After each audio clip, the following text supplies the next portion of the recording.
Alrighty, might have a little tinker with the Chariot today.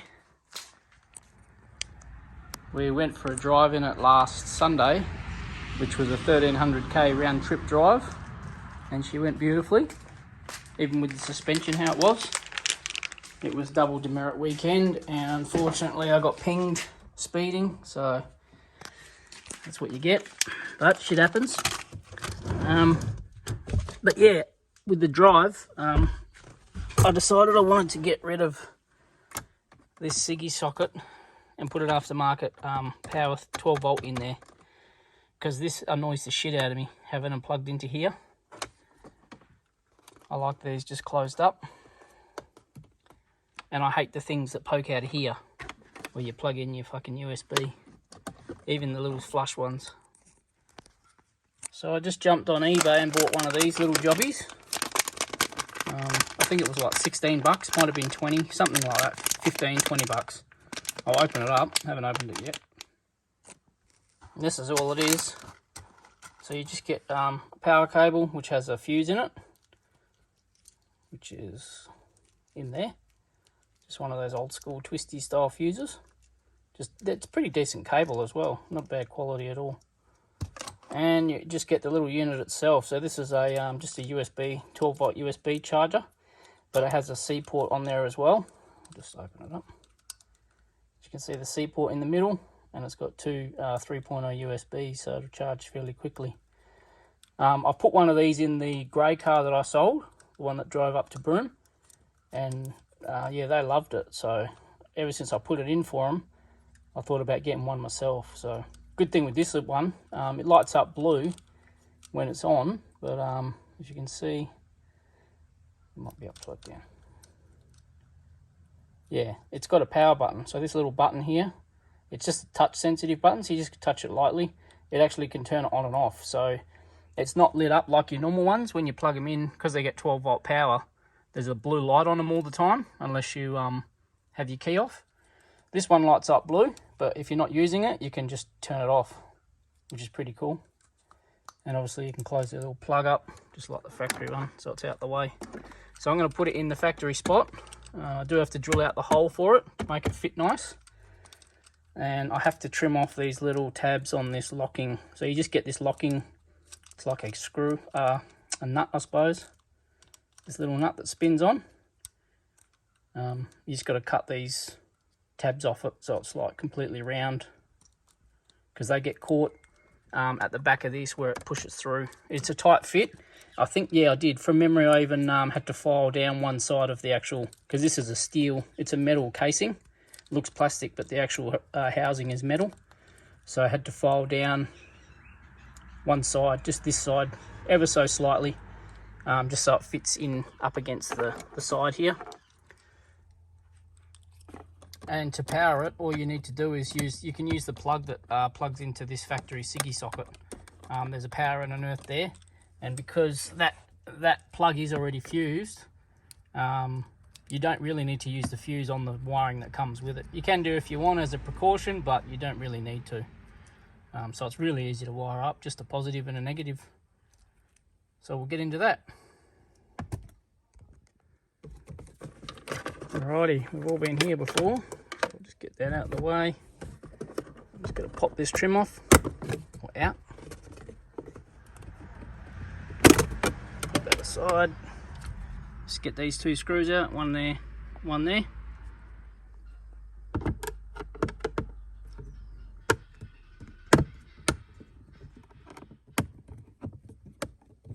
Got a few crumbs in there too, so we'll give that a bit of a clean while we're in here.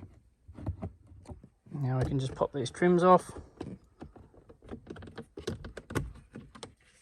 Nice and easy. Put them over there so they don't get scratched. Nice.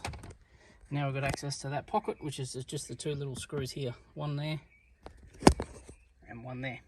We'll get them out.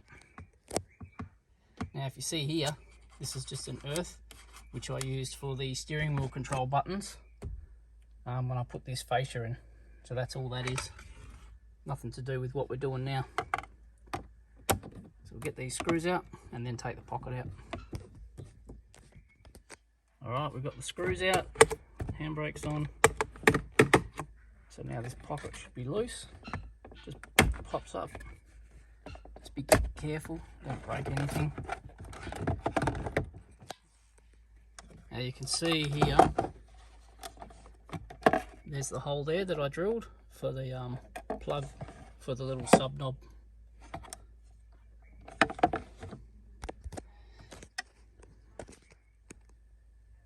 Now I'm a bit of a weirdo, so I've just put a cloth on there to not scratch anything. I don't like scratching plastics. So here it is, this is all we've got to get out. It's just the plug here for the ciggy socket. Now when you grab it, there is a little tab that you've got to squeeze for it to come off easy. It's underneath here. I don't know if you can see it. It doesn't even, I'll show you when I get it off. You just got to squeeze this part and then it will slide off easy. I'm trying to do it with one hand, hang on. There it is, come off easy. So if you just see there, there's a little tab, oops, just there. You just got to squeeze that in. Squeeze that in as you pull it off and it'll come off easy. If you don't squeeze it in, you'll be yanking on the back of it and you'll probably get it off, just reefing it off, but you don't need to. Just squeeze that tab and it'll pop straight off. And that's all you need to do to get this pocket out on normally, but I need to get this out. So there's a screw on the back of this. Just got to take that screw out and then I'll be able to slide this side pocket off because this is actually 2 pieces, and I'll be able to unplug the cable. And all of these screws that you take out to do this, let's put that there gently, are all the same thread, which is good. They're a nice coarse thread for plastics, so you shouldn't have to worry about getting any screws mixed up. So like I said, this is a 2-piece part. All you do is you've got to slide this piece back. So slide it, you see this shaft, or this shaft here? This piece that you're sliding off has a hole, and that hole slides over that shaft. Now on here I've got a bit of double-sided tape holding up this base knob, and that tape just touches onto this part. So for me it's going to be a bit hard to get off because of the tape will be holding it. So I'll put the camera down and I'll pull it off. Alrighty, well that popped off pretty easy. It just slides off, as you can see here, like that. And you can see that little bit of tape there, double-sided tape, was just binding, holding that on. But yeah, you're obviously not going to have that on there. It'll slide off pretty easily. I'm going to slide it back and I'll be able to unplug that cable from my base knob right there. That's it. So this is the actual part we need to modify. Yeah, we just need to open up the hole for here. So we'll take this up to the shed and we'll get that done. Now to get this factory socket out, all you do, just open up the flap, is you twist it. It's only held in by this little plastic tab here. So you just twist it and line up on the actual fitting on the back here where it's soldered on. You'll see there's a big tab of brass or copper just there. Line that up with the plastic. There's a hole, there's actually a cutout in the housing that holds it. So it's, where is it?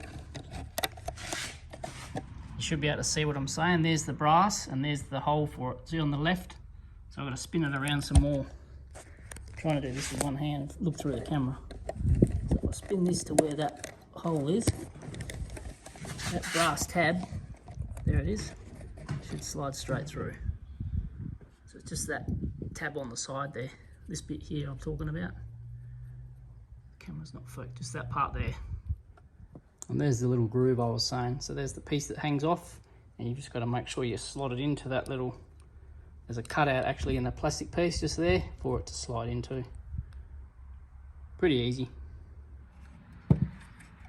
So now we're left with this hole. I'm obviously going to have to put the camera down. I've got a step drill bit here, so I can drill it out. You might be able to use a smaller drill bit and just work your way around, or a file even. So this makes things nice and easy. So you just got to drill it out till this fits in the hole. So I'm just going to undo the locking nut. This thing unthreads. Take that all the way off. So the locking nut's off. That's all that holds the thing in. So we've got to drill the hole out big enough to take this thread. And there we have it. So that's drilled out. That just slides in. Now there is an issue, as you can see here. The round part is too big for this whole sort of section. It hits the outside here. If you have a look, it just fouls out. So all I did with the last one, you could force it in there. You could probably heat that plastic up and push it out so it's wedged in. But all I did was grab a file and just file down the side of the housing. So I'll do that with this one, and then I'll get it in and I'll show you what it looks like.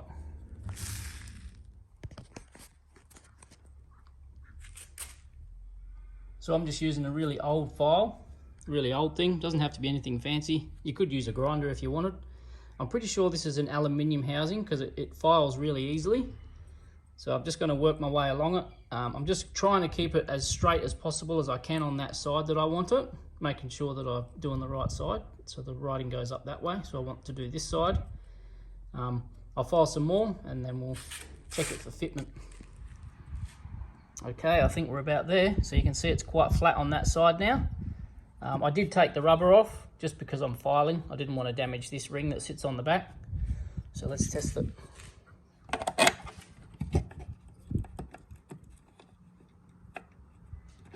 Beautiful. Now it's sticking up just a little bit.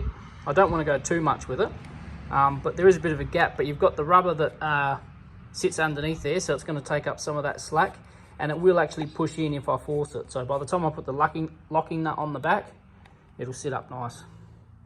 So I'm going to take it out, put the rubber on, and then put the ring on. And that's it there, just dummy fitted. So it's come up nicely. Beautiful. So all you've got to do with this ring on the back, before I do it, is you just trim off all of these little extra tabs. So they're obviously just for grip for when you want to tighten it.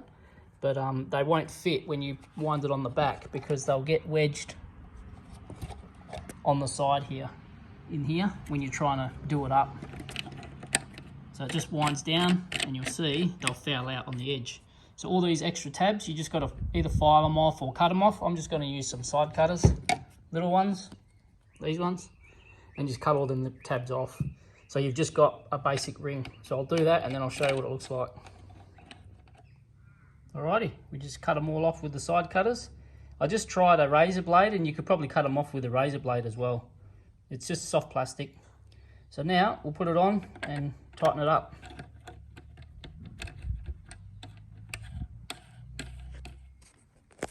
Okay, got it all fitted up. Got the little ring on the back there. I'm not going to lie, it was tight to get in even with the little tabs cut off, but the tighter the better, I reckon.